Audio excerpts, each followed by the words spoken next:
So what you're looking at here is a motor neuron. So this is in the individual who dies from ALS. The problem is that in the spinal cord, the individual motor neurons are dying.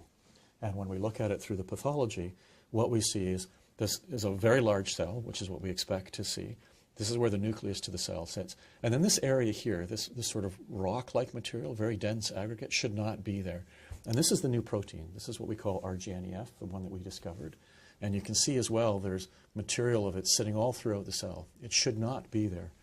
And in confocal microscopy, we have the ability to turn the cell around and to look at it in 3 dimensions. But then we can look at it with a second protein. So this is the same cell looking for yet another protein, which we know to be in the same family of RNA binding proteins. And here we see it as a rock as well. And we see all of these we call aggregates or skein-like structures. This is not normal. You never should see this within a cell happening.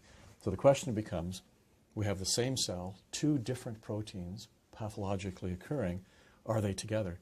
So we can superimpose those 2 images, and wherever they overlap, you'll see them showing up as being yellow. But all that tells you is that they're in the same neighborhood. It doesn't tell you that they're absolutely together.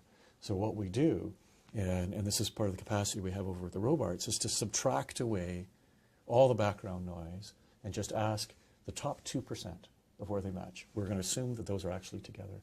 And then we go on to prove that. But what you'll see next is white. And so the white is that top 2% of colocalization. So you can see throughout the entirety of the cell, these 2 proteins are together. Now, to make that easier to see, what we do is get rid of everything else now. So we'll get rid of all the background, and what you're left with is the skeleton of that cell showing everywhere within that cell. Remember, the nucleus was up here.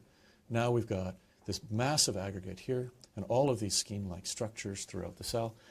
These 2 proteins are located together. Right? Nobody had ever seen that before. This is brand new.